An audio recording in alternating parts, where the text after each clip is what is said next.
Subscribe करें और bell दबाएं ताकि कोई खबर रह न जाए।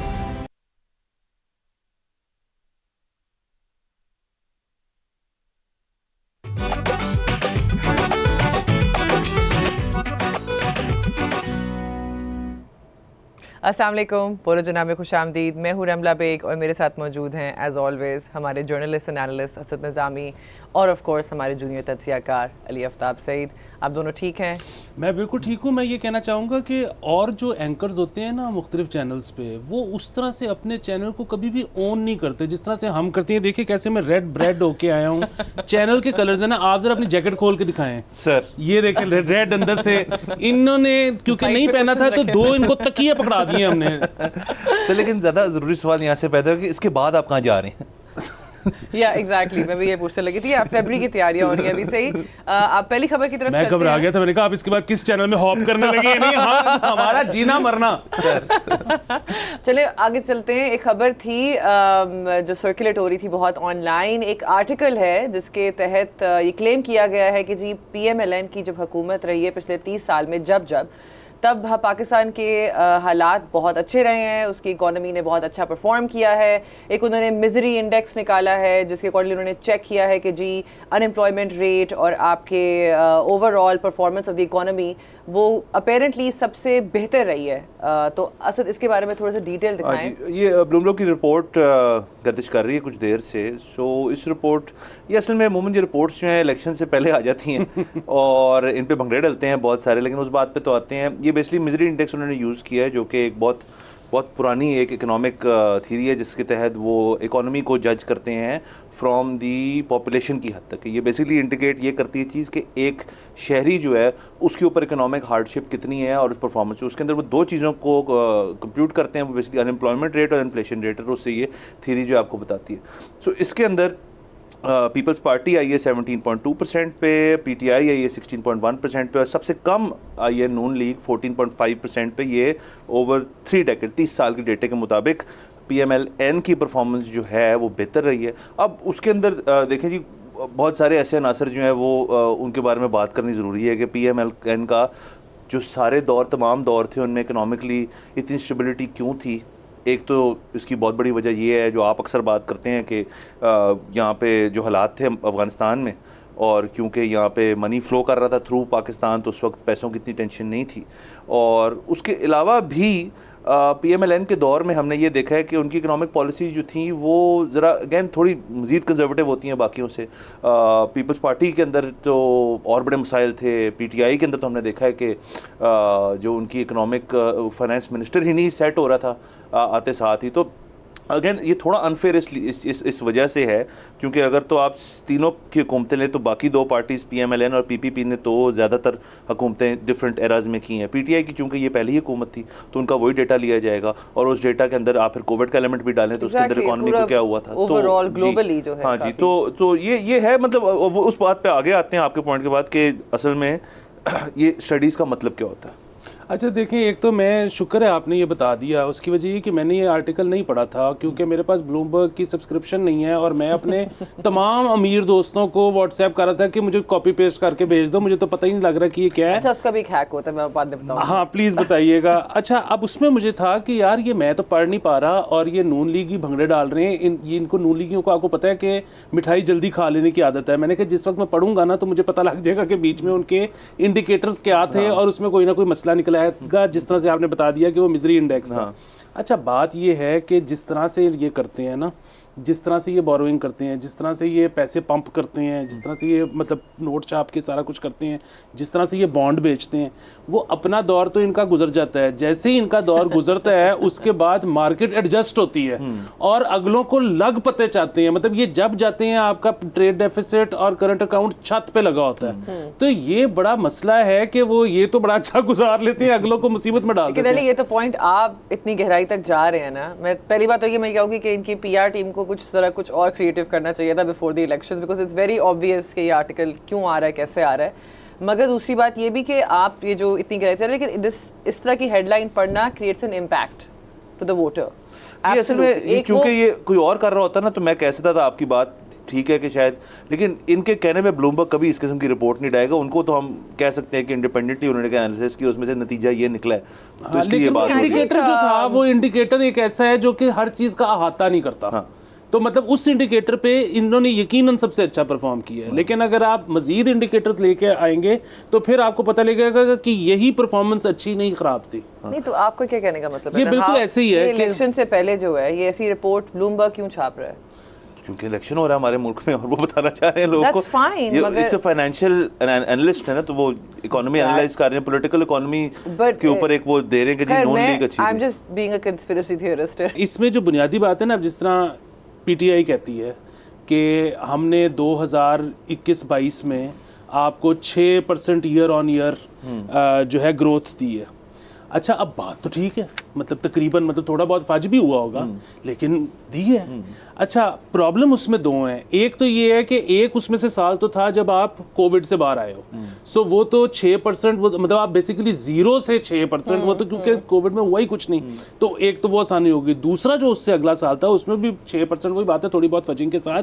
प्रॉब्लम ये है कि जितना पैसा खर्च मतलब छाप के सिस्टम में डाला गया, क्योंकि हमारी जो पूरी इकोनॉमी है वही कंजम्पशन बेस्ड है, हम जब पैसा पंप करते हैं तो एकदम से लगता है कि हाँ जी बड़ी एक्टिविटी हो रही है। वो एक प्रॉब्लम यही है कि हमारा ही पैसा था, हमने ही छापा हुआ था, हमने खर्च के अपने पे ही लगा लिया, उससे कोई मुल्क का कुछ बना ही नहीं। और इन्फ्लेशन कहाँ से चलेगी अभी भी 30%। अच्छा, उसके अंदर साथ साथ इस रिपोर्ट के अंदर और भी कुछ स्टैट्स हैं, वो भी कर लेते हैं डिस्कस, कि उन्होंने अप्रूवल रेटिंग के ऊपर भी बात की। अब अगेन उनके जो इंडिकेटर्स हैं अप्रूवल रेटिंग के लिए, वो दो लोगों की अप्रूवल रेटिंग है। एक तो जो बानी पीटीआई हैं उनकी 57% पे है, लेकिन मियां नवाज शरीफ की अप्रूवल रेटिंग जो है इनके मुताबिक ब्लूमबर्ग में 36% थी जब वो वापस आए थे या वापस आने लगे थे, जब ये इलेक्शन सरगर्मियाँ पूरी तरह चल नहीं पाई थी। अब उनकी 52 पे है।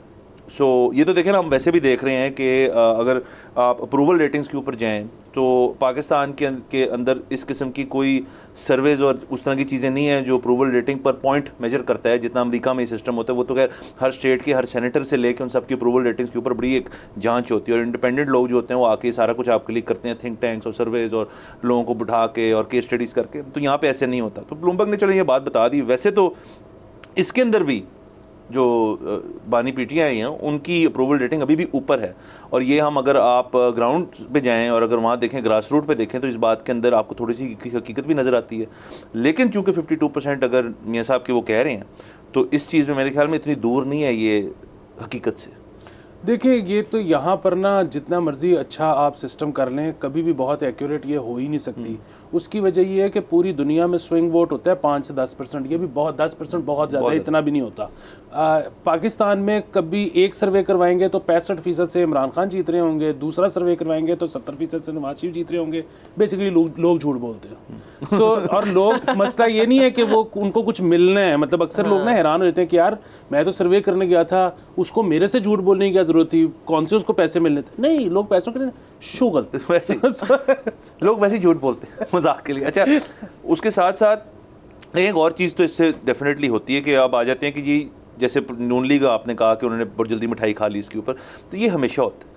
कोई भी किसी किस्म की जो सर्वे हो जाए या किसी किस्म की रिपोर्ट आ जाए, मैं उसकी कोई वेटेज नहीं रखता, क्योंकि आप देखें यहाँ जो ज़्यादातर वोटर है आपका और जो मेजॉरिटी है इस मुल्क की, उनको क्या फ़र्क पड़ता है कि ब्लूमबर्ग ने ये कह दिया वो कह दिया। वो देखते हैं कि जी हमारा अगले इलेक्शन में जो बंदा आएगा वो हमारे काम कैसे करेगा, काम कौन सा होएगा। चलें आप उस तबके से अगर एक तबका ऊपर चले जाएँ, वो अगर बिज़नेस इंटरेस्ट है उनका, तो वो कहेंगे यार हम देखना चाहते हैं कि फाइनेंस में किस किस्म के लोग आ रहे हैं, वो रियल एस्टेट पर लीन करते हैं ज़्यादा, या वो बाकी इंडस्ट्री पर लीन करते हैं ज़्यादा, या वो टेक्सटाइल पर लीन करते हैं, एग्रीकल्चर पर करते हैं। तो उस तरह का बंदा आएगा तो यस वो हमारा वोटर है। जो नून लीग का एक बिजनेस वोट बैंक हमेशा से था, ताजर, यहाँ ताजर ये भी तो परसेप्शन होता है कि ब्लूमबर्ग ने कहा है, ब्लूमबर्ग ने कहा। अभी आपने कहा कि ब्लूमबर्ग जो है वो पैसे पकड़ते हैं। बता रही हूँ ना कि ये परसेप्शन भी होता है ना। नहीं, लेकिन ये आप कह रहे हैं ना कि लोग कहते हैं जिन्होंने वोट देना है उनको तो एक्चुअली में नहीं पता कि भाई अच्छा, उनको तो पता भी नहीं होगा ब्लूमबर्ग है क्या। True, but then again the way it is marketed, if PMLN wants to, तो इफेक्टिवली तो ये भी होता है ना कि अच्छा ठीक है, एक भाई बाहर की किसी ना मतलब इस तरह के उन्होंने रिपोर्टिंग की है। लेकिन मसला फिर वो ये ना कि बहुत छोटी सी कम्युनिटी है जो ब्लूमबर्ग पढ़ती है या देखती है या हाँ, और वैसे वो भी इस खबर को आगे से कैसे डिसेमिनेट करते हैं PMLN वाले, वो उन पे डिपेंड मैं करता आपको है। एक और बताता हूँ, इसमें ये भी एक सिंड्रोम है हमारे तमाम अवाम को कि जो कोई इंटरनेशनल न्यूज़पेपर हमारे बारे में लिखने की तो बड़ी खुशी होती है कि यार हमारे बारे में बात हो रही है। आप लेकिन देखें, अगर आप माजी में चले जाएं और जितने आप तमाम बड़े बड़े न्यूज़पेपर्स हैं दुनिया के, आप उनकी अगर रिपोर्टिंग देखें जो हमारे बारे में हुई है, वो मोस्टली कोई इतनी पॉजिटिव नहीं हुई।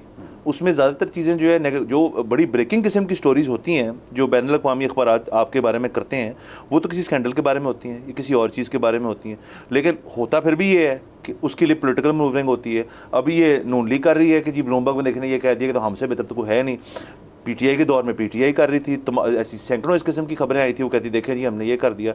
PTI तो खैर वाहिद पार्टी इस किस्म की है कि उन्होंने अपने आप को ही अवार्ड दिया था एक दफ़ा एक पूरी चीज़ के ऊपर। हाँ, आपने अपने बेस्ट परफॉर्मिंग मिनिस्टर्स को अवार्ड दिया था, तो ये तो हाइट उन्होंने रीच की थी इस चीज़ की। बट आप सर, लेकिन इससे एक और बहस भी पैदा होती है, वो ये है कि जो घरों के अंदर जो ड्राइंग रूमों में बैठ के और लिविंग रूम्स में बैठ के और बाकी जगहों पे जाके जो गुफ्तगू है, उसका अंदाज़ चेंज हो चुका है इस मुल्क में। पहले बात होती थी पॉलिटिक्स के ऊपर कि जी वो वहाँ से खड़ा हो रहा है, फलाना वहाँ से आ रहे, अब वो चेंज हो गई। अब it's all about political economy. लोग समझ बैठे हैं कि पॉलिटिकल इकोनॉमी जो है वो असल में गेम ही सारी उसकी है। आप प्राइम मिनिस्टर देखते हैं, उसके साथ ही दूसरा बंदा जो होता है, आप कहते हैं यार फाइनेंस मिनिस्टर कौन है इस मुल्क का, जो और जितनी सुर्खियाँ जितनी खबरें हैं रोज़ आप देखें, डॉलर इतना हो गया, सोना इतने का हो गया, IMF के पास जाना है नहीं जाना। सो ये असल में हमारी नेशनल कॉन्वर्सेशन जो है वो चेंज हो गई। इसलिए शायद ब्लूमबर्ग टाइप अदारे की स्टोरी जो है वो ज़्यादा वेटेज रखती है। बिल्कुल वो रखती है, लेकिन साथ में अब आप ये भी देखिए ना कि मतलब ब्लूमबर्ग से कोई पूछे कि जी इसहाक डार कबूल है तो वो हाथ जोड़ देंगे। तो ये बड़ा मसला है। ये फाइनेंस एक ऐसी चीज़ है, इकोनॉमी एक ऐसी चीज़ है कि आप अगर 3 इकोनॉमिस्ट के साथ बैठ जाएं तो वो तीनों एक दूसरे की बात से अग्री नहीं करते होंगे और तीनों अपनी तरफ से बिल्कुल ठीक कह रहे होंगे। और आप अगर इसको समझने की भी कोशिश करें, इसमें बहुत सारी चीज़ें हैं जो कि उनको खुद नहीं समझ, तो वो आपको आगे से कैसे समझाएंगे। अगेन इसका मतलब है कि कॉम्प्लेक्स चीज़ है, इसका मतलब है कि इसको समझने की ज़रूरत है, इसका मतलब है इसको सीरियसली लेने की ज़रूरत है। पाकिस्तान का सबसे बड़ा मसला ये है कि पाकिस्तान में अवाम कहते हैं कि जी हमें एक लाइन में समझा दो कि क्या हो रहा है। एक लाइन में जो भी चीज़ आपको समझ आ रही है ना, वो चीज़ ठीक हो ही नहीं सकती। दुनिया एक कॉम्प्लेक्स चीज़ है, यहाँ पे प्रॉब्लम्स कॉम्प्लेक्स होते हैं। जो भी आपको होने वाले अली, जो भी आपको 1 लाइन सोल्यूशन किसी भी चीज़ का दे रहा है, वो बंदा झूठा है, मकार है, उसको अपने घर पे ना बढ़ने दें। बिल्कुल बिल्कुल। यहाँ पे हम एक ब्रेक लेंगे, ब्रेक के बाद आते हैं और बहुत सी खबरों पर डिस्कशन करेंगे। स्टे ट्यून्ड विद अस।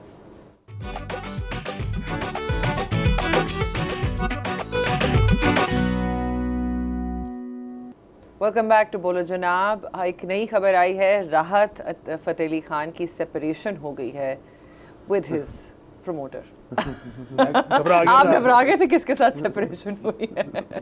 जी आपसे पूछूं कि असद से पूछूं इसके बारे में? असद से हमेशा। असद जी जी ये सलमान अहमद हैं, उनके एक प्रमोटर बड़े सालों से।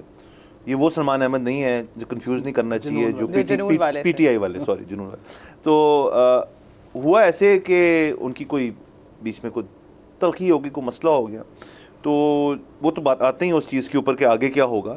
लेकिन पहले मैं इनका बयानिया जो कोई डिस्कस नहीं कर रहा सलमान साहब का, वो पेश कर दूँ। ये बेसिकली एक ब्रिटिश पाकिस्तानी प्रमोटर हैं और ये इस शोबे के अंदर बड़ी मेयार रखते हैं। मतलब ये कोई अहमी मतलब नहीं है कि सिर्फ राहत फ़तेह अली खान की वजह से, और भी चीज़ें करते रहते हैं। ये वो एक इंटरव्यू में उन्होंने ये कहा कि जी मैंने 12 साल में राहत फ़तेह अली खान को $22 मिलियन कमा के दिए हैं।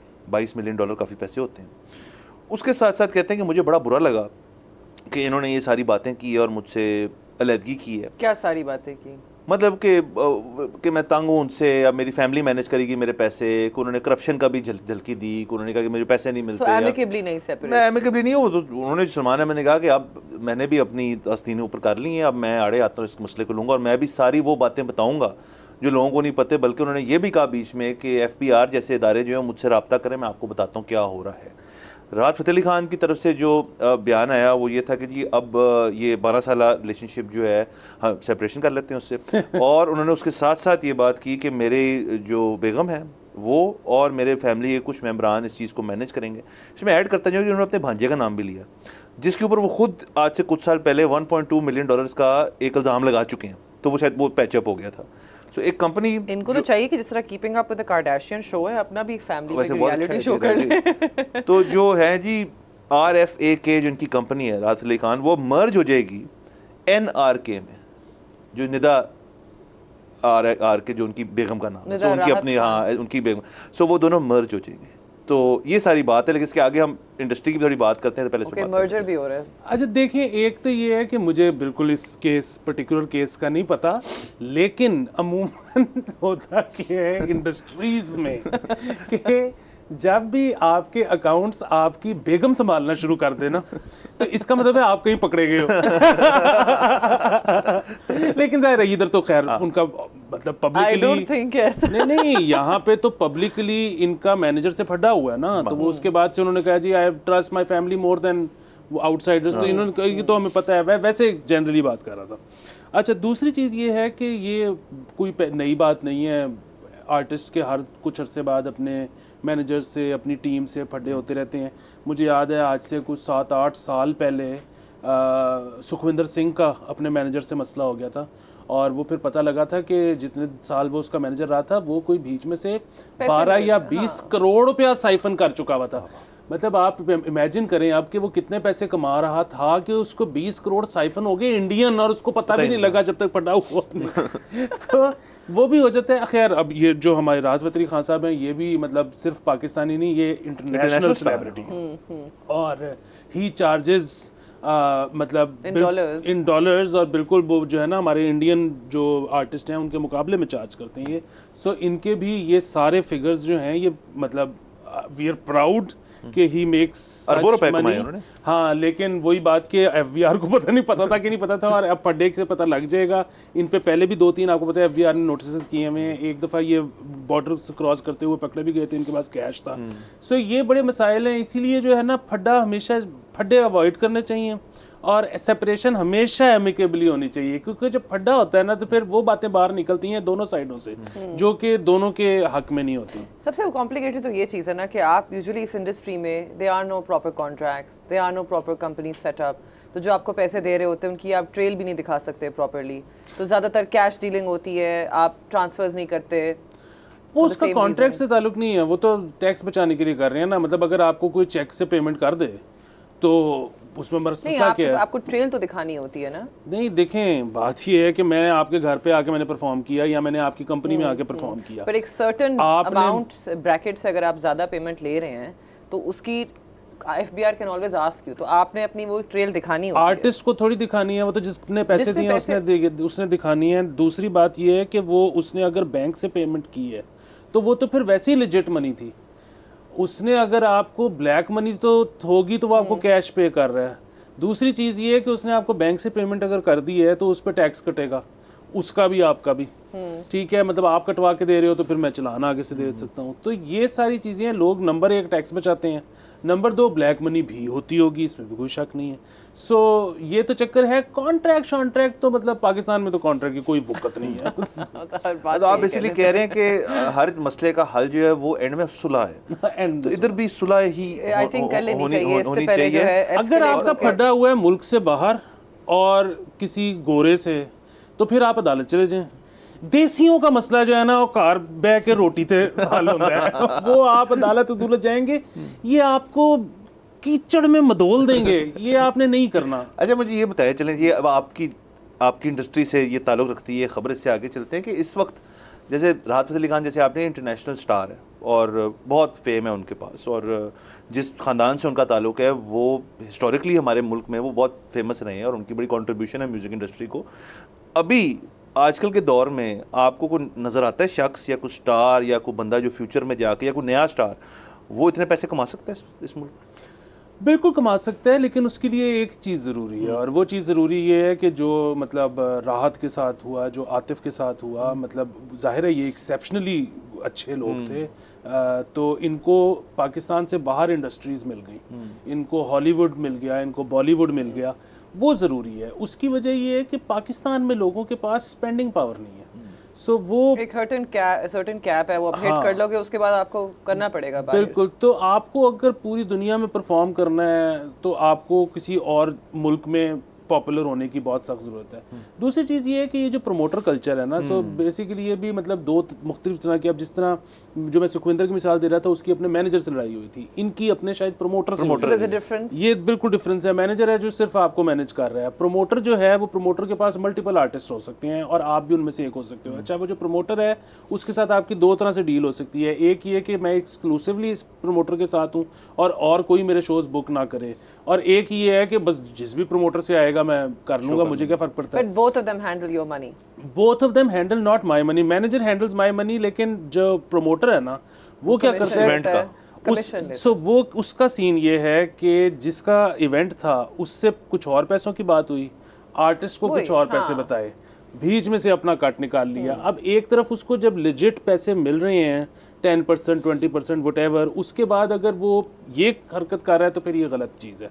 लेकिन उसमें ये भी है कि जो अब नया आर्टिस्ट है या जो इतना बहुत पॉपुलर आर्टिस्ट नहीं है, वो तो कहते हैं यार मुझे किसी प्रमोटर से भी साइन करवा दो, जितने मर्जी पैसे वो ले ले। उसकी वजह ये है कि प्रमोटर्स जब आपके पास होते हैं तो आपको शोज़ मिल जाते हैं, सो आपको शोज़ मिल रहे हैं, आपका ज़रिया मुआश चल रहा है। वो और बात है कि इवेंचुअली फिर मसाइल होने शुरू हो जाते हैं। प्रमोटर्स इतने इंपॉर्टेंट होते हैं क्योंकि अगेन ये पैसों का मसला होता है ना कि किसको कितने देने हैं, किसके पैसे लेट हो गए हैं, कंपनी ने पैसे लेट कर दिए हैं, कौन मांगेगा बार बार।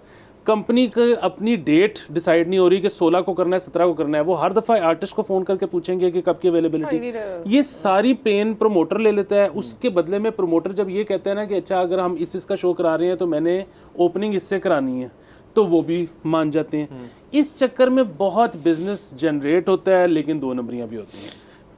लेकिन सर ये तो चले हो गया ना इंडस्ट्री, जो कन्वेंशनल इंडस्ट्री हमारी, एक और भी तरीका है पैसे कमाने का इसके अंदर। अगेन उसमें आप और मज़ीद रोशनी डालिएगा कि जो स्ट्रीमिंग ऐप्स अब आ गई हैं, तो उसके अंदर भी आप अर्न कर सकते हैं। जैसे लोग जो हैं वो यूट्यूब से भी अर्न कर रहे हैं, ट्विटर से भी अब मोनेटाइज हो गया, फेसबुक भी कुछ मुल्कों में मोनेटाइज्ड है। तो इसी तरह जो ये म्यूज़िक स्ट्रीमिंग ऐप्स हैं ये भी अब मोनेटाइज इस लिहाज से हैं कि मैं थोड़ी सी रिसर्च कर रहा था, तो जो सबसे मशहूर है उनका तो मॉडल ये है कि वो आप अगर उस पर आ जाएँ और सर्टेन नंबर ऑफ सब्सक्राइबर्स आ जाएँ तो पर स्ट्रीम आपको 0.003 से ले $0.005 तक आप कमा सकते हैं।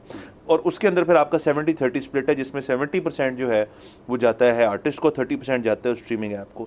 सो इससे दो चीज़ें होती हैं, एक तो ये कि आपका अगर टैलेंटेड हैं और आपका म्यूज़िक अच्छा है तो स्ट्रेट ऑफ द बैट आपके पास एक प्लेटफॉर्म है जहाँ पे आप इसको शाया कर सकते हैं। और दूसरा ऐसी चीज़ होती है कि जो लेबल्स होते हैं, बड़े लेबल्स होते हैं जो अमूमन साइन नहीं करते नए लोगों को इतनी जल्दी, उनका कल्चर थोड़ा हम देखते हैं कम होता जा रहा है। आप अमेरिका के अंदर बहुत सारे ऐसे आर्टिस्ट हैं, दुनिया भर में हैं, जो अपना शुरुआत ही उन्होंने की स्ट्रीमिंग ऐप से और उससे ढेर सारे पैसे उन्होंने कमाए और लेबल्स ने उनको बाद में उठा लिया। और जब लेबल आपको बाद में उठाए तो फिर आप उनकी जो कॉन्ट्रैक्चुअल ऑब्लिगेशन उनसे बड़ी वो सीधी सीधी होती है और ज़रा सॉफ्ट होती है। वरना लेबल अगर आपको कहे कि यार मैं अब आपको साइन कर रहा हूँ, आपने ये भी करना है, कपड़े भी ऐसे पहनने हैं, गाने भी ऐसे बनाने हैं, तो वो क्रिएटिव इंटेग्रिटी भी कम हो जाती है। ये मेरे ख्याल में दुनिया में एक चेंज आ रहा है म्यूजिक इंडस्ट्री में। बिल्कुल आ रहा है, बहुत not enough to be a global star, international star. हाँ देखिए, बड़ा लोग पैसे कमा रहे हैं, बड़ा अच्छा है, लेकिन वही वाली चीज़ कि पाकिस्तान में सीपीएम बाकी दुनिया से कम है, नंबर एक चीज़। अच्छा, नंबर दो चीज़ ये कि बाहर हाल गाना बनाना एक मेहनत का काम है, जो कि आपको हर दफ़ा करना, अपनी कैटलॉग को बड़ा करना ताकि आप सिर्फ स्ट्रीमिंग पे ज़िंदा रह सको। ऑन दी अदर हैंड एक शो है जिसमें शायद जाके आपने 8-10 तो कवर ही गा देने हैं, मुश्किल से 1-2 अपने गाने गाने हैं, वो आपके तैयार है सेट, जब भी बुलाएंगे आपने जाना है, एक रात परफॉर्म करना है, पैसे लेके वापस आ जाना है, तो वो बड़ी कन्वीनियंस है। इसीलिए कई नए आर्टिस्ट आपको बड़े तंग भी मिलेंगे ज़िंदगी से कि जी वो हम ज़्यादा मशहूर हैं और हमें कम शोज़ मिल रहे हैं, और वो फलाना फलाना है वो कम मशहूर है, उसको शो ज़्यादा मिल रहे हैं क्योंकि उसके पास प्रमोटर है। ठीक है, अब वो प्रमोटर आपके पास कैसे आता है, वो भी एक बड़ा पेनफुल काम है कि वो मतलब वो जो प्रमोटर्स हैं वो चाहते हैं कि अगर आप आर्टिस्ट हो और वो उन्होंने कोई रोल प्ले करना है आपको प्रमोट करने में, तो वो चाहते हैं आपके साथ फ्रेंडशिप भी हो। तो अब मतलब आप नहीं चाहते कि मैं घर पे ठीक हूँ, मैंने नहीं है तुम्हारे साथ खाना खाने जाना। अच्छा, इस इंडस्ट्री के बारे में हम बात कर ही रहे हैं, तो एक वीडियो वायरल हुई थी बिलाल सईद की, जिसपे वो कॉन्सर्ट के दौरान जो है एक माइक उन्होंने क्राउड में फेंक दिया था। हाँ जी, ये पंजाब ग्रुप कॉलेजेस का यूथ फेस्ट हो रहा था और उनमें इन्होंने स्टेज पे कुछ गा रहे थे, कुछ कर रहे थे, तो उन्होंने एकदम से चुप के माइक मारा ऑडियंस के अंदर और फिर स्टेज से चले गए। मैंने बड़ी कोशिश की, मैं इनकी अपनी जो सोशल मीडिया प्रोफाइल्स हैं वहाँ पे भी देखा को वजाहत मिले या पंजाब ग्रुप की तरफ से कोई वजाहत मिले, लेकिन अभी तक कोई क्लैरिटी नहीं आ रही, ना उनकी तरफ से कोई स्टेटमेंट है कि मैंने ऐसा क्यों किया। ये होता तो है, हमने भी रिसेंटली देखा है अमेरिका में, कार्डी बी ने ये किया था कि एक ने भी एक दफा किया था, but that was because somebody was misbehaving with a woman या इस तरह कुछ, कोई भी इस तरह की एक्टिविटी वो देखे ग्रुप में। वैसे तो माइक ही मार दिया ना, बहुत से आर्टिस्ट करते हैं ऐसे। वो तो बली बेहतर बता सकते हैं कि कितना प्रेशर होता है। आर्टिस्ट, बट बाहर तो ये बहुत आप देख रहे हैं आए दिन कोई ना कोई वीडियो सर्कुलेट हो रही होती है कि अच्छा। अगेन मुझे इस इंसिडेंट का पता नहीं है, ज़रूर कोई बदतमीजी हुई होगी, वरना मतलब बिलाल सईद क्यों करेगा ऐसे, तो ज़रूर कोई बदतमीजी हुई होगी। बस बड़ा ये नाजुक मसला है, और ख़ास तौर पे ना पाकिस्तान में तो क्योंकि लाइव शोज़ कम होते हैं, हमेशा से कम होते थे, अब मज़ीद कम हो गए हैं, तो ऑडियंस को नहीं अंदाज़ा कि किस तरह से आपने एक्ट करना है ऐसी जगहों पे। मतलब यहाँ पे तो आपको पता है जहाँ लाइनें लगती हैं वहाँ पे मसाइल शुरू हो जाते हैं, यहाँ पे तो ख़वातीन के कपड़े फट जाते हैं। मतलब यहाँ पे तो इस किस्म की हरकतें होती हैं, हर थोड़े दिन बाद ऐलान किया जाता है कि आइंदा से कॉन्सर्ट ही नहीं होगा। मतलब बजाय ये कि आप इतने ज़्यादा कॉन्सर्ट करो कि लोगों के लिए वो एक बिल्कुल आम सी चीज़ बन जाए और इस तरह की हरकतें होनी ख़त्म हो जाएँ, आप कहते हो कि इसको बंद ही कर दो। सो ये बहुत मसाइल हैं। हमारे पास कोई एवेन्यू नहीं है एंटरटेनमेंट का, जिससे पूछो क्या करें वो कहते हैं रोटी खा लो। मतलब यार ये कोई करने वाली बात है? कोई मतलब मौसीकी होनी चाहिए, कोई फिल्म होनी चाहिए। आपको पता है इस वक्त कितनी फिल्में लगी हुई हैं सिनेमा में? नहीं। और मैं आपको अभी शर्त लगा के कह सकता हूँ, मुझे भी नहीं पता कि 3 से ऊपर नहीं लगी होंगी। तो ये तो बिल्कुल कोई मतलब रहने वाला माशरा इस तरह और ऐसे नहीं है कि यहाँ पे माजी में हो ही नहीं चीज़ें, बस यहाँ पे इंटरनेशनल आर्टिस्ट आके उन्होंने बड़े बड़े कॉन्सर्ट्स किए हैं इधर लाहौर में, कराची में, दीगर जगहों पे, और लोग होते हैं। लेकिन अब अनफॉर्चुनेटली सिक्योरिटी सिचुएशन की वजह से हमेशा से वो इशू था कि जी उसकी वजह से नहीं हो सकते यहाँ पे। लेकिन अब तो देखें ना, अगर तो PSL भी हो रहा है और बाकी चीज़ें भी हो रही हैं, तो शायद ये चीज़ भी हो सकती है। और मेरे ख्याल में ऑडियंस तो हमेशा मौजूद है। आप इसी तरह देख लें कि 2 या 3 आर्टिस्ट जो हैं जो अगेन सोशल मीडिया से मशहूर हुए और वो अब कॉन्सर्ट्स करते हैं और उस पर खासी तादाद जाती है लोगों की, वो यंगस्टर्स ही हैं लेकिन वो काम कर रहे हैं। तो इसका मतलब है कि देयर इज़ रूम, और उस रूम को, उस गैप को फिल करने के लिए आई थिंक गवर्नमेंट को भी थोड़ी सी, आप देखिए ये भी यूथ फेस्ट था ना, अब यूथ फेस्ट से बजाय और भी ये जो निजी हाउसिंग सोसाइटीज़ हैं ये बहुत बड़े बड़े फेस्टिवल करती हैं। अभी रिसेंटली लाहौर के अंदर हुआ है, तो उसके अंदर तो ये म्यूजिक अगर हो सकता है तो वही कहें यार कि हम एक वन ऑफ कॉन्सर्ट कर देते हैं। हमारे इमर्जिंग आर्टिस्ट जो हैं काफ़ी young, they are actually very talented, और वो कर रहे हैं अपने कैपेसिटी में जितना छोटा मोटा कर सकते हैं। जो मैस स्केल पे इस तरह के जब कॉन्सर्ट्स होते हैं स्पेशली कॉलेजेस वगैरह में, वो हमेशा प्रॉब्लमेटिक साबित हुए हैं। देखिए ये बड़ी ज़रूरी चीज़ है पाकिस्तान में ना, जिस तरह आप कह रही हैं कि यंगस्टर्स बड़ा अच्छा काम कर रहे हैं, यंग्स ओल्ड सभी अच्छा काम कर रहे हैं, लेकिन कोई उतनी मजबूरी नहीं है कि हर तीसरे हफ्ते मैंने गाना निकालना है। उसकी वजह ये है कि कोई इंडस्ट्री नहीं है। इंडस्ट्री से मतलब क्या होता है कि अगर यहाँ पे क्लब्स हों जहाँ पे पता हो कि जी अगर हर तीसरे हफ्ते को नया गाना ना आया तो लोग यहाँ पे आएंगे नहीं, लोग यहाँ पे आएंगे नहीं, तो इसके साथ जो स्ट्रीट है जिसके अंदर फूड वाले बैठे हुए हैं, ड्रिंक्स वाले बैठे हुए हैं, उनका काम नहीं चलेगा। उनका काम नहीं चलेगा तो रात को टैक्सी पे उनको लेके घर कौन जाएगा? पूरी एक इकोनॉमी उस एक गाने पे खड़ी है जो आएगा तो वीकेंड आपका बचेगा। यहाँ पे वो है ही नहीं। मतलब मेरी मेहरबानी है अगर मैं गाना निकाल देता हूँ, नहीं निकालता तो नहीं निकालता। चले यहाँ पे हम एक ब्रेक लेंगे, हम लोग will be right back with a lot more to discuss, stay tuned.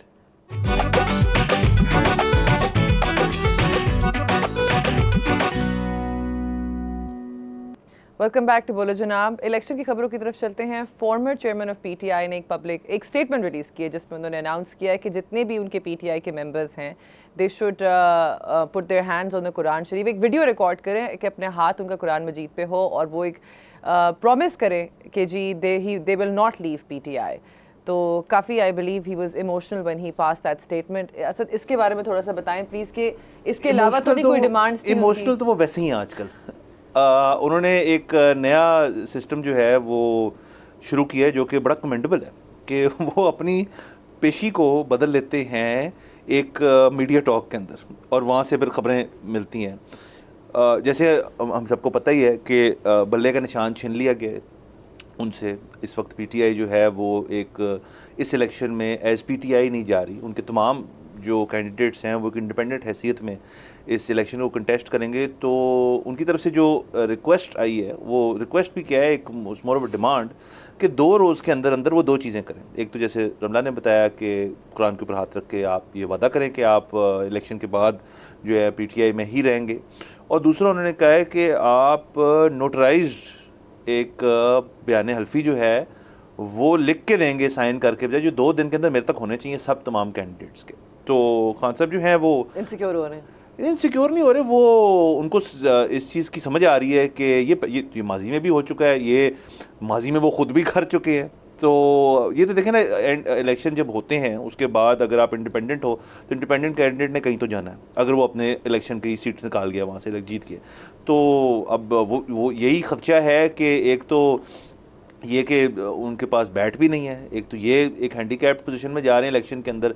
वो उनकी कैंपेन तो चल रही है कि वो लोगों को इस चीज़ से आगाह करें कि आपका इंतखाबी निशान आपके कैंडिडेट का क्या है, लेकिन डर उनको इस चीज़ का है कि अगर वो जीत गए इंडिपेंडेंट तो वो किसी और पार्टी में ना चली जाए। देखिए इन्होंने तीसरी चीज़ भी कही है, उन्होंने कहा है कि जितने मेरे लोग हैं जिनको मिल चुका है सिंबल, वो अगर संडे को बाहर नहीं निकलते कैंपेनिंग के लिए तो मैं उनसे वापस ले लूँगा पार्टी का जो भी है। अभी फ़िलहाल सिंबल तो कोई और ही चल रहा है आज़ादाना, लेकिन मैं उससे अपनी सपोर्ट वापस एसोसिएशन वापस ले लूँगा। सो संडे को मज़े आएंगे, हमारा शो भी है, हम उस पर बड़ा खूबसूरत तज्जिया भी करेंगे। और कोई वजह हो कि जो उन्होंने इस तरह की स्टेटमेंट पास की है, क्योंकि उनको ये लगता है ना कि जी मैं जेल में हूँ और आप लोग बाहर हो और आप लोग कैंपेनिंग ही नहीं कर रहे सही तरह। और मैं तो इसीलिए बार बार कहता हूँ कि ये जो मारूसी सियासत के पीछे पड़े होते हैं पाकिस्तानी, भाई मारूसी सियासत की वजह है कि वो क्यों मकबूल है।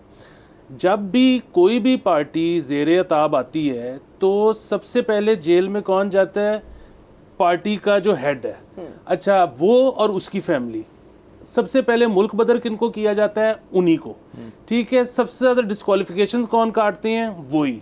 अच्छा, उसके बाद उनसे एक्सपेक्ट ये किया जाता है कि ये सारा कुछ करने के बाद वो अपने पास पार्टी रखने के या ओहदे रखने के या आगे से अपने बच्चों को पास ऑन करने के वो वर्कर्स को दे दें। क्यों भाई?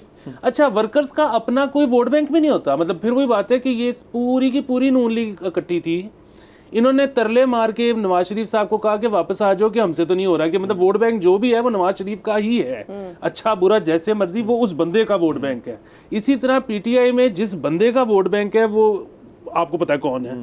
पीपल्स पार्टी में जिस बंदे का या फैमिली का वोट बैंक है वो आपको पता है, उन्होंने बंदे भी मरवाए हैं अपने, ठीक है। आप कह रहे हो नहीं वो छोड़ दें और किसी नए बंदे को पकड़ा दें, क्यों भाई? अच्छा, और ये मुझे तो इसकी भी समझ नहीं आती कि 2 दफ़ा के बाद ये नहीं बन सकते, 3 दफ़ा के बाद वो नहीं सकते। भाई डेमोक्रेसी का मतलब ये है कि अवाम चाह रहे हैं 50 दफ़ा बन जाए। तायात नहीं। ये देखिए, ये अगेन इस चीज़ की है कि उनको इस वक्त ज़रूरत है कॉन्फिडेंस की, और इस वक्त सारे जो डिमोरलाइज हुए हैं सारी जो तहरीक इंसाफ के मेंबर्स हैं, क्योंकि बहुत सारी चीज़ें हुई हैं। लेकिन देखिए, इससे एक और बात पे हम आ जाते हैं कि जो हम लेवल प्लेइंग फील्ड की बात करते रहते हैं, असल लेवल प्लेइंग फील्ड तो ये है कि वो चीज़ें जो माजी में जो बाकी 2 मकबूल तरीन पार्टियाँ उनके साथ हुई हैं, एक नहीं 2-2 3 दफ़ा हुई हैं, ये शायद पहली दफ़ा पीटीआई के साथ हो रही है। और इससे तो एक फॉर्म ऑफ पॉलिटिकल मैच्योरिटी आनी चाहिए रादर दैन कि आप इस चीज़ से डर जाएं। इनफैक्ट अगर इस इलेक्शन के अंदर जो भी होता है, हमें नहीं पता आगे जाने को क्या हो रहा है, लेकिन ये तो है ना कि आप कह सकते हैं कि जी हम सारे जो हैं इस इंतज़ामिया और जो कानून है और बाकी सारी चीज़ें, उनके अंदर कोई ना कोई ऐसी चीज़ हुई है हम सबके साथ, तो that is the level playing field मेरे नज़दीक। इसमें जो सबसे ज़्यादा घबराने की ज़रूरत है ना, वो मेरे नज़र में नून लीग को है। उसकी वजह ये है कि पीपल्स पार्टी तो सिंध उनका, बलूचिस्तान से भी कुछ लेंगे ही, कुछ इस दफ़ा, मतलब हम ये नहीं कह रहे कि पंजाब में कोई बड़ा डेंट डालें, मतलब पिछली दफ़ा अगर उनकी टोटल 53 या 57 सीटें थी तो इस दफ़ा 60 तो हो जाएंगी कुल मिला के।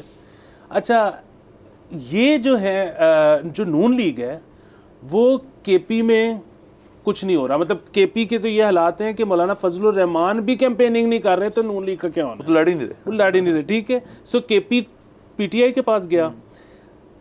पंजाब नून लीग सेंटर में हुकूमत बनाना चाहती है, किसकी बेस पे? सिर्फ पंजाब, और पंजाब में पीटीआई की मकबूलियत भी बहुत है। मुझे तो ये भी खदशा है कि कोई पता नहीं सरप्राइज ऐसा मिले आपको कि एंड में जब आप नंबर ऑफ सीट सारी मिलाओ तो नून लीग 3rd नंबर पे आ रही है। हाँ नहीं, ये उस तरह से देखिए, आज से कुछ महीना एक पहले 1.5 महीना पहले यही आप और मैं बात कर रहे थे कि ये बड़े बोरिंग से इलेक्शन जा रहे हैं, मज़ा नहीं आ रहा। लेकिन मेरे ख्याल में इससे इंटरेस्टिंग इलेक्शन जो है वो बड़ी देर से नहीं हुए, ये उस लिहाज से क्योंकि इतना वो गैप्स हैं हर चीज़ के अंदर कि उस दिन क्या होगा, और अब दिन कितने रह गए, चंद दिन रह गए और पता चल जाएगा। मुझे अभी आई थिंक पीटीआई रिलेटेड एक और खबर थी कि सलमान अकरम राजा साहब ने जो पिटिशन फाइल की थी लाहौर हाई कोर्ट में, जिस पे उन्होंने ये क्लेम किया था कि जस्ट बिकॉज बल्ले का निशान नहीं है पीटीआई के पास, उनको अपना नाम पीटीआई से एसोसिएट करने दें। तो उस पे जो है लाहौर हाई कोर्ट ने कहा कि जी आप इलेक्शन कमीशन के पास जाके रिक्वेस्ट पहले दें, because obviously if they it's up to them कि how they decide on this matter and then you can file a petition to Lahore High Court। हाँ जी, इन्हें 128 से वो लड़ रहे हैं, सलमान अकरम ऐसा कैंपेनिंग भी कर रहे हैं, और ये जो कुरान पे हाथ रख के कसम खाने वाली चीज़ सबसे पहले ये कर चुके हैं। और मसला इनको ये था कि जी एक पार्टी जो है वो 96 से रजिस्टर्ड है ECP से, फ़र्क सिर्फ ये है कि उसका इस वक्त इंतखाबी निशान नहीं है उनके पास, तो लेकिन मुझे उससे मुंसलिक होने दे रादर दैन कि मैं इंडिपेंडेंट कैंडिडेट हूँ। जिस पे ECP का जो रिप्लाई था वो भी एक लिहाज से मुझे ठीक ही लगा कि वो कहते हैं जी बैलेट पेपर के ऊपर तो ना नाम होता है ना पार्टी का कुछ होता है, वहाँ तो इंतखाबी निशान होता है जिसके ऊपर जाके आपने मोहर लगानी है, तो पार्टी नेम तो आता ही नहीं उसके ऊपर। तो उन्होंने, और दूसरा उन्होंने कहा जी कि रादर देन कि आप जो ये पहले इधर भी हुआ सुप्रीम कोर्ट वाले केस के अंदर भी हुआ जिस पे अली जफ़र साहब को काजी वैसा ने थोड़ा डांट दिया, इस केस के अंदर कि उन्होंने ECP को बाईपास करके हाई कोर्ट में जाकर रिट पिटिशन डाल दी। तो उनको यही कहा कि यार उधर चले जाओ, और जो कानून कहता है उसके बाद अगर आपको लगा कि इंसाफ नहीं हुआ तो फिर हमारे पास आ लेकिन जाना। अगर आप बैलेट पेपर पे नहीं होता लेकिन आप फिर भी मार्केटिंग तो करते हो ना, एज अ अगर आप कैंपेन कर रहे हो as an independent, you are right. सबको पता है उनके जो बैनर्स हैं सारे जो फ्लेक्सें हैं खैर से, उनके ऊपर हर तस्वीर के अंदर जो PTI कैंडिडेट है वो है, उनका जो भी इंतखाबी निशान है, और बानी एसोसिएशन है विद देयर पार्टी, तो why can't they market it that way? That's also a bit unfair. जो आप सियासी मैच्योरिटी की बात कर रहे थे ना, तो जो सवाल है कि उस तरह से गहमा गहमी नज़र नहीं आ रही, उस तरह से बैनर्स नज़र नहीं आ रहे, होर्डिंग नज़र नहीं आ रही, तो ऑफ कैमरा जब कुछ सियासतदानों से पूछा कि जी क्या सीन है, तो उनका कहना था कि ये तो आरोज का इलेक्शन है, ठीक है, ये करके क्या करने। सो ये देखें, ये पॉलिटिकल मैच्योरिटी है कि आप पता लगे तस्लीम कर लिया। पाकिस्तान में हमेशा या आरोज का इलेक्शन होता है या RTS का इलेक्शन होता है या किसी और का इलेक्शन होता है, अब सबने मानना शुरू कर दिया। ये बड़ी हमारी पॉलिटिकल मैच्योरिटी है। हाँ, वाह, एक और लेयर डाली हमने ऊपर। चले, अच्छा अगली खबर की तरफ चलते हैं। सेफ सिटी की तरफ से उन्होंने एक नया सॉफ्टवेयर लॉन्च किया है लाहौर सेफ सिटी ने, जिसमें they are trying to gauge के जी जिन लोगों ने मोटर बाइक्स पे जो लोग सवार हैं उन्होंने अगर हेलमेट नहीं पहनी तो उनको रंगे हाथों पकड़ा जाए। एंड ऑल्सो एक नंबर भी उन्होंने अनाउंस किया जिसपे एज एन इंडिविजुअल अगर आप देखें कि कोई पब्लिक रेगुलेशन या लॉज नहीं फॉलो कर रहा, सॉरी ट्रैफिक लॉज नहीं फॉलो कर रहा, तो आप उस नंबर पे कॉल करके कंप्लेन कर सकते हैं। मैं इन दोनों चीज़ों से डिसएग्री करता हूँ। एक बार मुझे ये चीज़ करनी है, हमेशा करना चाहती थी। नंबर आपको स्क्रीन पे दिख रहा होगा इस वक्त, बिल्कुल नीचे इधर। ये नंबर असल में स्क्रीन पे जो दिख रहा है उसका जो उन्होंने जिस तरह बताया था वो था 033 सेफ सिटी। तो अच्छा महाराज हमने तशरीह करके बता दिया। अच्छा खैर, इस पे जिंगल भी बनाना चाहिए। वो तो मैं बनाऊंगा। अली एक बस बनाएंगे, आप इतने आर्टिस्ट हैं बैठे बैठे, आपको तो वो SP ट्रैफिक को कहें मेरे से रब्ता करें। अच्छा ये भी सही है, आप कर लें सर आप तो। अच्छा, वो दो चीज़ें जिससे मुझे इसमें मसला है, एक तो ये कि यार हेलमेट जो है डेफिनेटली हर शख्स को पहनना चाहिए। हेलमेट एक पर्सनल डिसीजन है। अच्छा, और आपके कोई बनता नहीं इंतजामिया को कि वो किसी को कहें यार कि हेलमेट पहन के। ये आपका व्यू है या मैं अपना व्यू दे रहा हूं। अच्छा, मैं बोल रहा हूं तो मैं अपना ही नहीं, आई थॉट आप कोट कर रहे हैं कि नहीं, मैं कह रहा हूं कि हेलमेट जो है ये एक बंदे की जाती चॉइस है। अगर एक शख्स ने हेलमेट नहीं पहनना और वो कहता है यार कि मैं रिस्क ले रहा हूं अपनी ज़िंदगी के ऊपर, तो उसको रिस्क लेने दें आप। अब उसी को नुकसान है ना। इतना आप एजुकेट करें अपने आप को कि हेलमेट के फ़वाइद कितने हैं, और आपको लगता है कि फ़वाइद कम है। सीट बेल्ट एक पर्सनल चॉइस है। सीट बेल्ट भी एक पर्सनल चॉइस है, वो तो उसके ऊपर चलाना रहता है, हेलमेट के ऊपर चलाना भी क्यों? आप उनको कहें यार कि आप फिरो टुरो जो मर्जी करना है करो।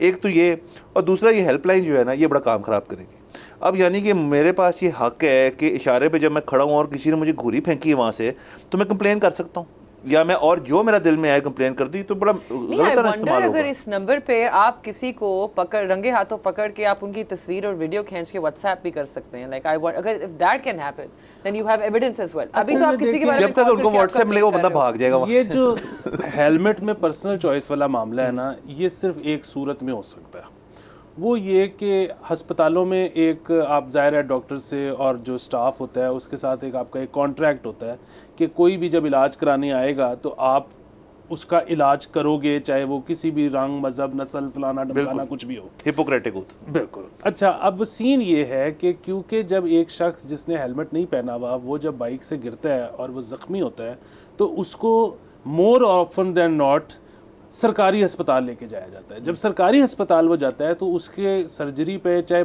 5 लाख रुपए लग जाएं, उसका 100 रुपये वाली पर्ची पे इलाज हो जाना है। इसलिए सरकार कहती है कि आप हमें जो ज़ख्मी हो जाते हो ना बाइकर्स, वो हमें पड़ते हो बड़े महंगे, तो इसलिए हेलमेट पहना करो। सो या तो आप डॉक्टर्स को कहें कि जब कोई सर्जरी वाला बंदा आए या कोई ज़ख्मी बंदा आए तो उससे पूछे इसने हेलमेट पहना हुआ था कि नहीं, अगर नहीं पहना हुआ था तो हम उसका इलाज ही नहीं करेंगे। अगर आप वो नहीं कर सकते तो फिर हुकूमत जो है वो इंश्योर करवाएगी कि ये लोग हेलमेट पहने ताकि ये ज़ख्मी कम हो, ताकि इनके इलाज पे खर्चा कम आए। देखिए जाहिर है हेलमेट पहनने में बेहतरी है, सीट बेल्ट पहनने में बेहतरी है, किसी भी नुकसान से आप बच सकते हैं। लेकिन मेरा पॉइंट ही मुख्तलिफ। मेरा पॉइंट है अगर फिर भी कोई कह रहा है कि यार मैंने नहीं पहना, वो करने दे उसको। हाँ, तो आप बेसिकली कह रहे हैं फिर खसमानु का है। अगर उसको लगता है ना पहनने के ज्यादा फायदे हैं तो ना पहने। क्या बात है, नंबर ये ठीक नहीं लगा मुझे। लेकिन अब तक हमें ये पता नहीं चल चुका कि हमारे लोग जो हैं वो इस तरह की पनिशमेंट और इस तरह के चलान से बिल्कुल भी नहीं, मतलब कुछ सीखते नहीं है। बेहतर ये है कि आप एक पब्लिक मैस स्केल पे एक पब्लिक सर्विस अनाउंसमेंट करें या इस तरह की कैंपेन्स करते रहे रेगुलरली, जैसे लोगों को आप ये आगाह करें कि क्यों ज़रूरी है आपके लिए हेलमेट पहनना, मतलब दिखाएंगे क्या होता है, जिस तरह उन्होंने सिगरेट की डब्बियों पे शुरू कर दिया था। मैं आपके तवज्जुह से बता देता हूँ क्यों ज़रूरी है हेलमेट पहनना। क्योंकि पाकिस्तान में अगर आपने हेलमेट ना पहना हो तो आप पॉइंट A to B आओ, उसके बाद आप अपने सर पे उंगली फेरने की कोशिश करो तो उंगलियां फंस जाती बालों में इतना गंद जा चुका होता है। वो तो वैसे ही लाहौर में जो है। लेकिन एग्जैक्टली, सो इसलिए हेलमेट सिर्फ सेफ्टी के लिए नहीं और चीज़ों के लिए भी पहना है, ब्यूटी बचाने के लिए। मजीद क्लैरिटी चाहिए मुझे एक और, कि ये सिर्फ कानून जो है ये उस शख्स के लिए क्यों है जो मोटरसाइकिल पे चला रहा है, जो सवारी है उस पर चलान नहीं होता उस तरह से कि जी उन्होंने नहीं हेलमेट पहना हुआ, तो ये भी गलत है। मेरे तो ख्याल में जितने लोग बैठे हैं बाइक के ऊपर सबको हेलमेट पहननी चाहिए फिर, या गाड़ी में भी उसी तरह जितने लोग बैठे हैं, जो पिछली सीट पे बैठे हुए उनको भी सीट बेल्ट पहननी चाहिए। उन पर तो चलान कभी नहीं हुआ, बल्कि वो तो पैसेंजर सीट वाले पे आज तक चलान नहीं हुआ, वो तो सिर्फ ड्राइविंग वाले पे होता है। तो ये क्या डबल स्टैंडर्ड है सर? असल में ये भी हर थोड़े दिन बाद जोश चढ़ता है कि जी पीछे वाले का भी करो, लेकिन उस पर फिर खवातीन की तरफ से बहुत बैकलैश आता है, क्योंकि वो खवातीन कहती हैं जी बाल ख़राब हमने बड़े बनू के निकलते हैं तो उसमें से मसला हो जाता है। सो इस तरह की 3-4 दफ़ा हुई है बातें। हाँ चले, ये उस तरह से ठीक है, कर रहे हैं, सेफ सिटी बन गया ना सर, अब उसको कुछ करना है उन्होंने, उसको सेफ भी बनाना है। चलिए अगली खबर की तरफ चलते हैं। दाता दरबार अस्पताल जो है उसकी management has been handed over to ANF, anti narcotics force को दे दी है। तो बस ये खबर ही है। इसके ऊपर हम तबसरा जो है वो उसका कर सकते हैं कि दाता दरबार जाहिर है एक इलाका जो है और इनका जो हॉस्पिटल है वहाँ पे ज़्यादातर जो केसेस होते हैं वो ओवरडोजेज और बाकी इस किस्म की चीज़ की ड्रग एडिक्ट्स वगैरह के लिए जो है वहाँ पे काफ़ी उनका आना जाना होता है। तो शायद हमें खबर पढ़ के तो ये लगा है कि शायद इस वजह से उन्होंने कहा है कि तुसी कर लो ANF वालों को। नहीं, वो देखिए क्योंकि दाता दरबार एक ऐसी जगह है, काफ़ी मुश्किल है। देखिए दाता दरबार एक ऐसी जगह है जहाँ पे आपको हर वक्त खाना मिल जाएगा, क्योंकि वो एक ऐसी जगह है कि खाना हर वक्त लंगर है। तो हमारे जो पॉटरी भाई हैं वो उधर अक्सर इर्द गिर्द पाए जाते हैं। अच्छा, उनके लिए मतलब इमरान खान वाले दौर में जब वो भी बने थे सेंटर्स जहाँ पे लोग सो सकते हैं, जिनके पास सोने की जगह नहीं है, वो भी आप सबसे पहले वहीं पे बना था। अच्छा, अब वहाँ पे ये चाहते ही है हुकूमत कि जी वहाँ पे एक अस्पताल बने, एक इस किस्म की फैसिलिटी बने कि जो ड्रग एडिक्ट्स हैं उनको इस एडिक्शन से उनकी जान छुड़वाई जाए। ये अच्छा इकदाम है। जो इसमें वाहिद सवाल था वो यही था कि जी इसको हेल्थ के अंडर होना चाहिए, लेकिन वो ANF ने कहा कि जी हम चलाएंगे। अच्छा, ये खबर आपको याद होगा, इसी सोफे पे बैठ के आपने कुछ अर्से पहले दी थी कि जी वहाँ पे एक मेडिकल फैसिलिटी बनने लगी है और डॉक्टर्स बड़े परेशान हैं। डॉक्टर्स कह रहे हैं कि ये ना करें क्योंकि वो एग्जिस्टिंग एक हॉस्पिटल है जिसमें उन्होंने कहा था कि जी इतने बेड्स ऐड कर दें फॉर एडिक्ट्स। अच्छा, अब वो यही मसला है कि जी अगर फंड्स ANF के पास हैं तो वो खाली उनसे फंड्स लिए जाएं या टेक्निकली जो है असिस्टेंस भी ली जाए, या वो जो टेक्निकल असिस्टेंस है उनके पास कहाँ से होगी, वो क्या हेल्थ डिपार्टमेंट से लेंगे। अब ये इस किस्म की चीज़ें हैं कि बाय द बुक होनी चाहिए थी कि अगर फंड्स ANF के पास हैं, हेल्थ के पास नहीं है तो वो दे दे, लेकिन टेक्निकल असिस्टेंस तो जाहिर है सिर्फ हेल्थ डिपार्टमेंट दे सकता है। Sort of a rehab then. Exactly, a rehab. Right. बिल्कुल वो देखिए है। मैं इस चीज़ के तो हक में हूँ कि जो लोग हैं इस मसले में मुब्तला और उस इलाके में ज़्यादा पाए जाते हैं, उस उधर ही को आपको सेंटर बनाना चाहिए। कोई अगर इस चीज़ से छुटकारा लाना चाहते हैं, ज़िंदगी को वापस ऑन ट्रैक लाना चाहते हैं, तो कोई उनके पास सुलझ जगह नहीं। ये तो देख लेना, प्राइवेट सेक्टर में भी इतनी किल्लत है इस किस्म की जगहों के कि मतलब कोई भी शख्स अगर मतलब अगर वो फाइनेंशियली अगर सही भी हो और ये उसको किसी किसी चीज़ की एडिक्शन हो गई है, तो यहाँ पे तो प्राइवेट सेक्टर में कोई दायरा नहीं है जो उनको हेल्प कर सकता है, क्योंकि ये तो चीज़ इतनी टैबू है कि यार ये तो सबको पता चल जाएगा कि ये ऐसा है, और ऐसा चूंकि ये है अब इसको मदद लेनी पड़ रही है, जो कि मतलब रिहैब नहीं हो सकती, जो कि थेरेपी भी हो सकती है। और उसके ऊपर इतना सवाल उठता है लोगों के ऊपर कि हाय वो चला गया, पता नहीं उसको। और ये जो लफ्ज़ है जो हम इतना लूसली थ्रो अराउंड करते हैं, जो लफ्ज़ पागल है, ये बिल्कुल भी नहीं करना चाहिए। मतलब किसी शख्स को किसी किस्म की भी, अब मतलब इस किस्म की साइंस के अंदर इतनी जिद्दत आई है, इतने सालों के अंदर ऐसी ऐसी दवाइयाँ आई हैं जो एक शख्स जो किसी भी किस्म के नफसियाती मसाइल में हो तो उसको ठीक कर सकते हैं, लेकिन यहाँ पे अभी तक हम उस टैबू से नहीं बाहर निकले। ये बिल्कुल जो टैबू वाली बात है ना, अमीरों में मैं आपको बता देता हूँ, किसी का भी आप पूछे ना कि भाई वो आजकल किधर होता है, अगर कोई कहे फैमिली फ्रेंड्स में से कि वो दुबई है, तो दुबई का जो हाँ वो समझ जाओ कि वो रिहैब है। हाँ चलें, ये भी ठीक है। एब्सोल्युटली, आई थिंक इस तरह की बातों को मतलब ज़ाहिर है कुछ लोग दुबई भी होते हैं, कुछ लोग दुबई भी होते हैं, लेकिन अगर ज़्यादा दिन दुबई हो जाए तो ज़रा आपके कान एंटीने। ये बात तो सही है कि ये काफ़ी लोगों को शेम किया जाता है अगर कोई आप रिहैब में जाना चाहें या मेंटल हेल्थ के लिए, अपनी किसी साइकोलॉजिकल हेल्थ के लिए किसी डॉक्टर से आप करें कंसल्टेशन। तो ये दिस इज़ आई थिंक अब तो वो टाइम आ गया 2023 के अब तो इन बातों पे लोगों को इस तरह नहीं शेम करना चाहिए, मजाक भी नहीं उड़ाना चाहिए। यहाँ पे हम अपना शो ख़त्म करेंगे। Thank you so much for watching. हम दोबारा will be here again same time tomorrow. बोलो जनाब टीम की तरफ से अल्लाह हाफिज़, टेक केयर।